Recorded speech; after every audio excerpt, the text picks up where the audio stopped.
years, Daftarkhwan has been building a co-working super community of entrepreneurs and professionals working on some of the most exciting business ideas in Pakistan. Through Daftarkhwan Fireside Chats, we aim to learn and get inspired by these incredible leaders. Today, we are welcoming Dr. Saira Siddique, CEO and founder of MedIQ. I'm your host, Frayal, and this is Daftarkhwan Fireside.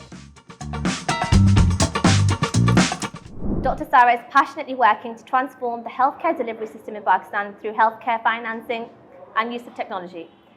Welcome. I'm so glad for you to come here and, attend the Fireside today. It's always a pleasure to come to this building. It's beautifully done, and Daftarkhwan has played a very important role in my entrepreneurial journey. So thank you for inviting me again. No. We didn't mention this earlier, but this is a series of conversations that we're having with lots of ladies who have transformed their domains, and you're someone who we really aspire to speak to, especially all the work you've been doing in raising investment and all the other things. But we'll get to that in our questions. So the first thing really we wanted to start off was, how did MedIQ come into being? I usually get emotional when I talk about it because it was because of an accident. So I was, a high-flying public sector CEO. And all of a sudden, I had a roadside accident while traveling from one place to another place. And one day, I was on the road, and the last sound I heard was a violent screeching of the tires of my car. And the next sound, which I heard, was like the ventilator ki beeps.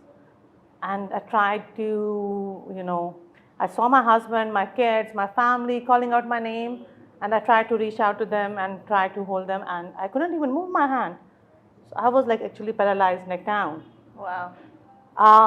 That is what exactly brought me close to in fact, I saw the reality of the unjust healthcare system which is prevalent in Pakistan. Before that, I was working for 20 years in health sector without realizing what exactly are the problems of healthcare sector, because we were the privileged one. Yeah. So once I recovered, thankfully, all in one piece. So I thought I have to do something. That was a turning moment in my life. And on my last physiotherapy session, I saw a lady who was begging the pharmacy guy to cut one strip of medicine into two, because if she buys the whole pack of medicine, she won't have enough money to take a bus back home. From that day onwards, I never turned back. And I thought this is the time to change the healthcare system, and the time is now. So that's how MedIQ came into being. A sad story, but converting into something which has helped me do what MedIQ is currently doing, trying to improve the way the healthcare can be accessed, the healthcare can be financed, and how can we use tech to make it more efficient. I don't know if a lot of people knew that, but that's quite, it takes you back, because it's obviously a very profound moment in your life, and especially for your family as well. And how long has MedIQ been about for now? It's almost now 2 years. 2 years. 2 years into, when we became functional, alhamdulillah. 4 people when we started. From there now we are, alhamdulillah, 105 people strong. Wow. Was there ever a point that you just feel like, I just can't do this anymore? Well, initially every day I thought, and my family also told me, you made a wrong choice, we made a wrong choice. Because it was so difficult. It was it's not about the journey itself being difficult, but there's a lot of system drag. You try to move 2 steps forward and the system pulls you 1 step backward. Yeah. So there have been multiple moments when I decided to quit. Maybe it also happened a week back as well. It happened 100 times in 2 years. And sometimes I said, from tomorrow onwards, I'm going to say, I'm not coming to the office. Yeah. Again, you get up next day and with a new determination and put on your office clothes and out you go. But what is it? What is that thing that makes you, want to push forward? Or what is it that drives you to the next day or to the next moment? What is it that's driving you? Passion, for sure. Passion for changing the system, the way it is working. The results which we are seeing, the impact on people's life, and the numbers. For example, when we started, we had 1,000 people served in 4 months. Now we have served 1.5 million people. Wow. So whenever I look at the impact and I see how it can be multiplied by 100x. This is what makes me get up every day. In Pakistan right now, we're seeing quite a few medical healthcare companies and specifically in tech. What is it that differentiates MedIQ from them? You have to realize that in Pakistan, healthcare expenditure, 70% of it is out of pocket. Yeah. This means that people will only go to a healthcare facility if they're really sick. So the first difference is that most of the startups are focusing on B2C sector.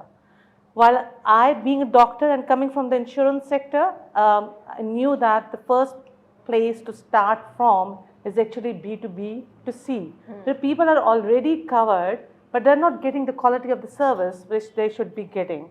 So once you have a strong footing and you have a solid base of customers, then you can go to masses. So the biggest success was, or the biggest point which helped us grow fast was starting from the corporate sector, from the insurance sector, and secondly, not just health tech. It was a convergence of actually the health tech, fintech, and insurtech. Okay. Because just alone health tech is not going to work. Unless and until there is a financing mechanism which is in place, there is a provider which is in place, and a mechanism to actually track all those transactions which are happening in the health sector, because it's the most unregulated in terms of transactions. So yeah, I see a lot of people from the fintech industry. We worked with one of them and developed a closed loop wallet and developed a sort of a card which can only work on healthcare facilities to regulate the payments in healthcare. So I think because of the multi-dimensional nature of the business, and covering the whole, the triangle of healthcare delivery, the service providers, the payment, and the users. So that's what makes us different and also makes us successful as well. You mentioned something about earlier, just the issues that there are in the financial services sector in Pakistan that some of us may face. There's also plenty in the healthcare system, and that I think across the board that people experience, whether you're of a lower income family or even upper class. What institutional changes do you think that Pakistan needs to make to be on par with global standards? Institutional changes, I think the first of all is like there are two parallel systems which are running in Pakistan right now. One is the private sector, which is very well developed, and the other one is the public sector, right? So for the private sector, you are paid for performance. While in case of the public sector, you get, one line item budget. So irrespective of the quality of the service which you're providing, you will anyways get it. So if you make the public sector compete with the private sector by having different schemes like insurance schemes in which they only get paid for treating their patients against a certain quality standard, then I think both the systems would come at par with each other.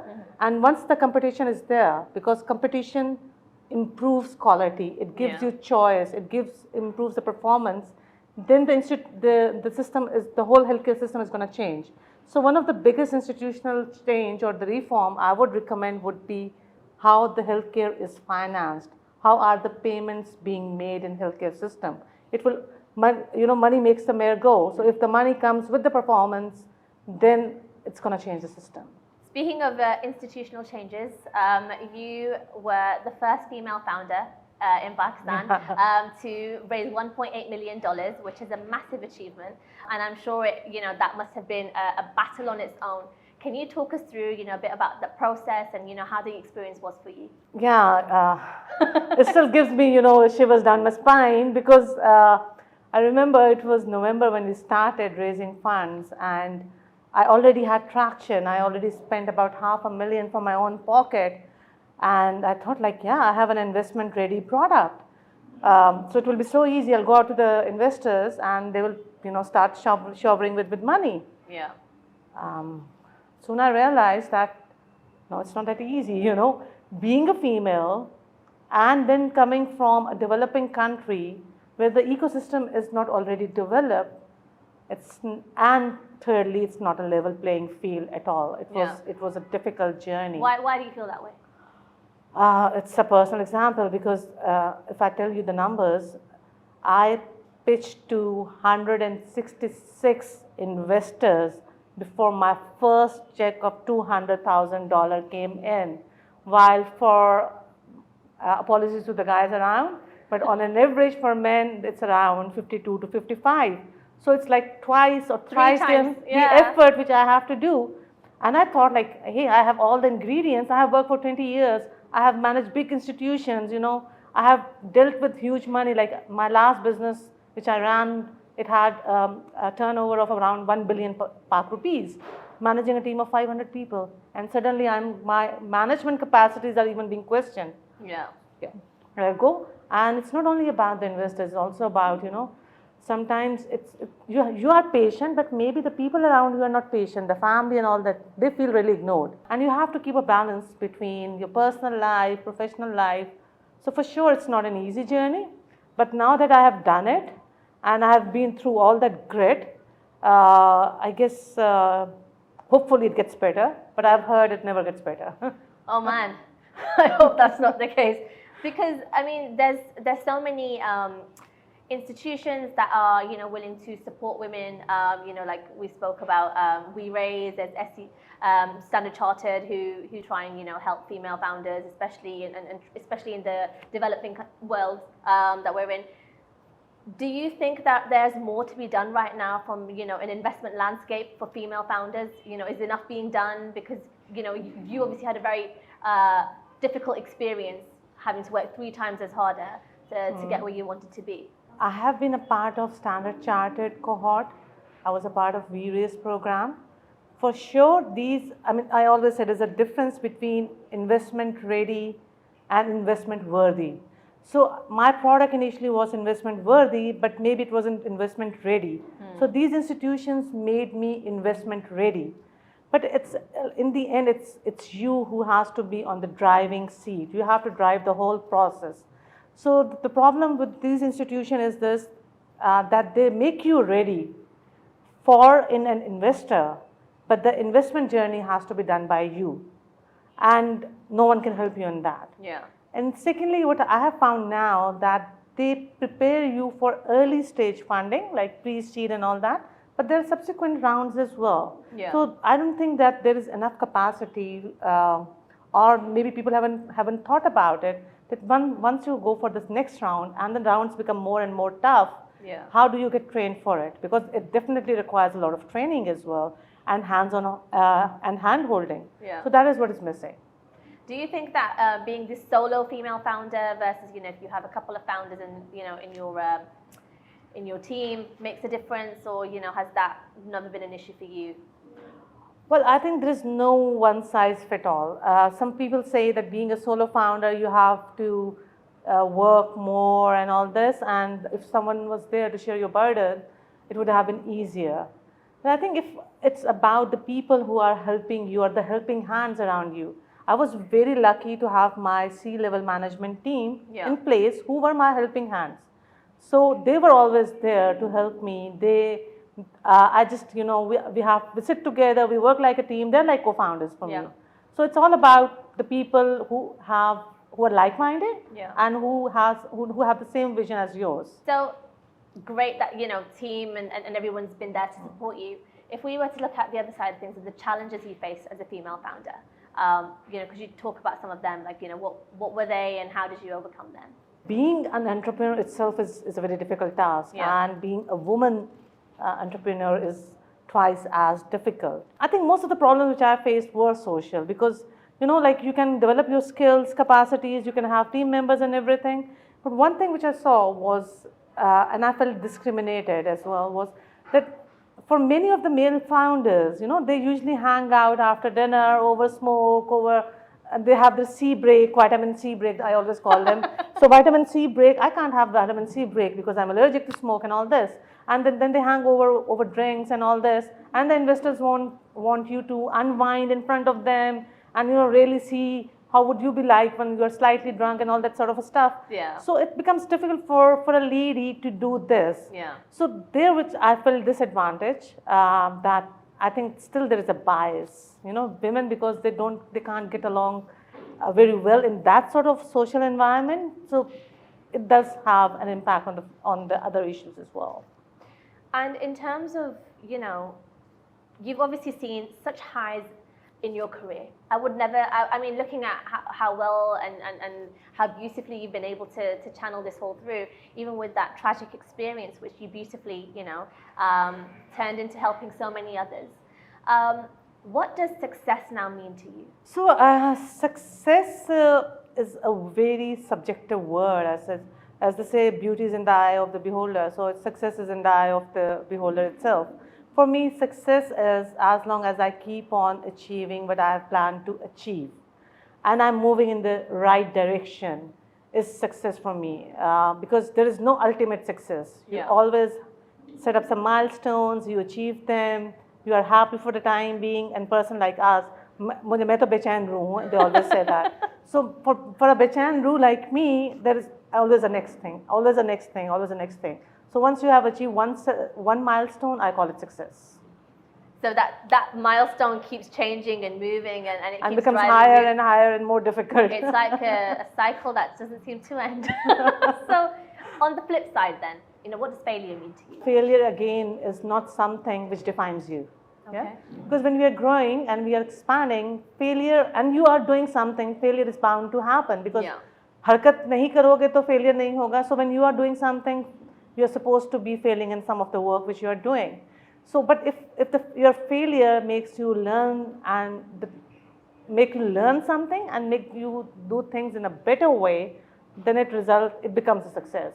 So success is not ultimate, and failure is not ultimate as well. If you won't fail, you won't strive harder, you won't learn what is right and what is wrong, and how to improve the work which you're doing. So without failure, you're nothing. What advice would you give to your younger self now? To my younger self would be the same, I guess. I would say work hard, be smart, and go get it. Yeah? Yeah. Nothing would change. Punchy words. I think that one thing I really want to know and understand is that, you've seen, the business side of things, and you've obviously, been in the corporate world as well. Two very different dynamics. Going through all of them, which one do you think that, you would want to push the next generation for?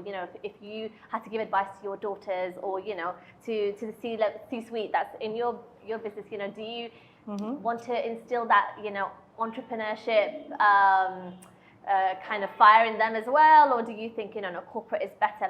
Because you've seen both, right? Instead of starting from the bottom going to the top, it was the other way, from the top to the bottom. But I think it depends on your personality. If you want to have something which is stable, and you want to have something, if you're a kind of a person who likes a stable life, and your excitement or your kick comes from something else, then go for the corporate world. For people like us who are bechain roo, and the kick comes from the new excitement, new challenge, failure, doing more and more and more, then be an entrepreneur. You can experiment like anything. There's no other way to experiment till you're an entrepreneur. And my daughter the other day, she was telling me, she's at uni, and she was saying, hey, I've started seeing this program. They give the seat, they give the initial funding, and I think I'm gonna leave my uni and be an entrepreneur. And then I had to stop her. Hey, please, come on, don't get carried away. Get your degree, and don't follow your mom. She did a stupid thing, but she at least completed her education. So don't be a college dropout.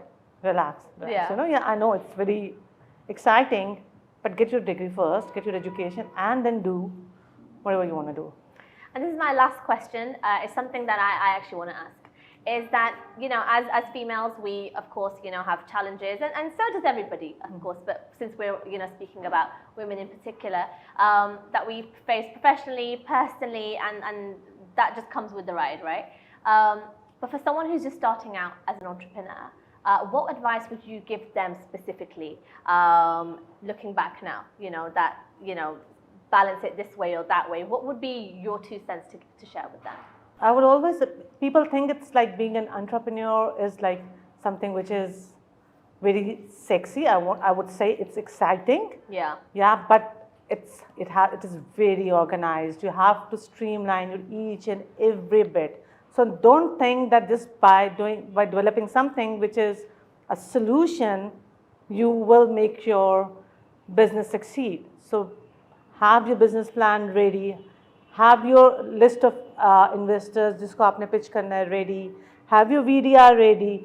Everything should be on your fingertips. So it's exciting, but be organized and be well prepared if you want to succeed. Success is not going to come on its own. Yeah. It is going to be through hard work. So be ready for it. And if you have the guts, do it. Otherwise,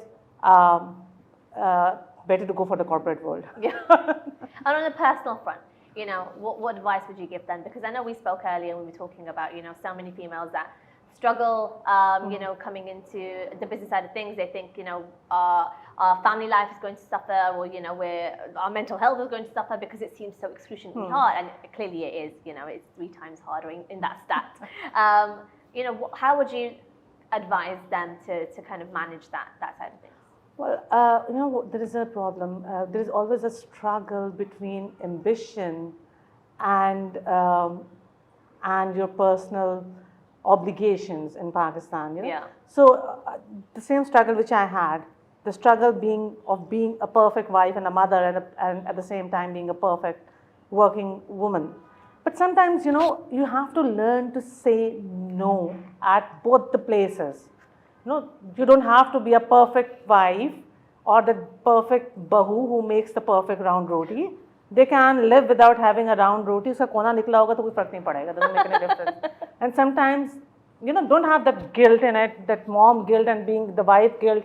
I didn't attend my kids, I don't know what. Yeah. Because there's so many of them, hundreds of, you know, events happening all the time. Similarly, at office, if somebody expects you to do something which is like to be done at 2 a.m. at night, yeah, and you have already done your work, tell them that, sorry, I have done my work. Now it's time for me to go back to home. So it's like, learn to say no. The moment you learn to say no, then it will be fine. And it has to be done on both fronts, personal front and at the official front. So thank you for joining us. Oh, it's always a pleasure. It's always a pleasure to speak about my experiences, and if I can contribute my 2 cents, I'm really happy. I'm really glad. I just would like to ask if anyone has any questions, then we can ask them now. Awareness about health, about education, about social issues comes with the education. तो in general हमारे यहाँ जो problem है वो illiteracy का है, जिसकी वजह से हमारे बाकी चीज़ों की अवेयरनेस का भी फ़र्क पड़ता है. तो लेकिन मेरा ख्याल है जब से कोविड आया है, कोविड में लोगों ने रियलाइज़ किया है कि हेल्थ मैटर्स. सो चीज़ें बेहतर हुई हैं, मगर हमारे यहाँ जो अभी तक जो है ना, जब मैं because I work for development sector as well, and I saw a lot of donor money coming in, pouring in, getting wasted and everything. अंग्रेज़ी में वो बना के documents and they are circulating, और जो बंदा उर्दू नहीं पढ़ सकता उसके अंदर सर्कुलेट कर रहे होते हैं कि जी ये अपने हाथ धोने के तरीके. So basically you have to make sure कि जो आप इंफॉर्मेशन दे रहे हैं लोगों को वो उनके एनवायरनमेंट के लिहाज से हो, उनके मुताबिक हो, उनके लेवल के लिहाज से हो. तो कम्युनिकेशन जो है itself is a completely different topic. It's a science which needs to be translated into art, or it's an art which requires science to be communicated to the others. तो education level जब बेहतर होगा तो इसके साथ automatically चीज़ें बेहतर हो जाएंगी. दूसरा, जब हमारी कम्युनिकेशन स्ट्रैटेजी बेहतर हो जाएगी तो ये चीज़ें बेहतर होंगी. But I do see things changing, बेहतर हो रही हैं. हम लोग भी अपनी तरफ से बहुत कोशिश करते हैं, बाकी प्लेयर्स भी काम कर रहे हैं उसके ऊपर, मगर ये सोचना कि ये 1 दिन में हो जाएगा, 2 महीने में हो जाए, it's not possible. It's a slow process which will take some time, but it will happen inshallah. It's not about entrepreneur. Even if you're a leader and heading a public sector organization, number 1 is the loneliest position. You cry alone, you laugh alone. So उसमें you have to have that mental strength to go through it. मगर उसका सबसे बड़ा तरीका ये होता है, रो लें, कोई बुराई नहीं है, चाहे आदमी है, औरत है, express your feelings. If you can't express it in front of anyone else, कमरे में बंद होकर रो लें, but express it. And secondly, try to have some sort of support mechanism around you. Maybe it's your family, maybe it's your friends, maybe it's someone you trust जो कि आपको help कर सकता है. मगर एक स्ट्रॉन्ग नेटवर्क आपके आसपास होना बहुत ज़रूरी है जो कि आपको सेन रखे इस पूरे प्रोसेस में. it's because being an entrepreneur is basically insanity. It's not being a sane person. तो कुछ ना कुछ ऐसा अपने पास मैकेनिज्म ज़रूर रखें और अपने अंदर मैं कहती हूँ दिल में जमा ना होने दें कि जी अगर if you are feeling depressed and you feel like crying, go and cry, do it, express it, but do get it done. You know, when I joined this industry, तो सबने मुझे कहा you're not an entrepreneur material, you're not young, but I realized that जो अभी जैसे बात की, having an emotional strength, dealing with problems, how to manage teams, how to manage your money efficiently, how to deal with situations जहाँ पे conflicts हों, how to deal even with investors requires a lot of skill, and that skill you learn over time. So मेरा पिछले 20 साल का जो experience था, I think it is one of the main reasons कि जो बाकी health tech companies उस field में हैं और बाकी शायद maybe everyone is doing their best, शायद उतना नहीं grow कर सके जितना हम grow कर सके in 2 years, because ये 2 साल नहीं है, ये 22 years हैं, उसके पीछे 20 साल भी हैं. तो a lot of it is actually, or I attribute my success to my previous 20 years of experience. Thank you so much for joining us for this Daftarkhwan Fireside Chat. Stay tuned for many more in our series, and please like and subscribe on all our social media channels, especially the YouTube one. Thank you.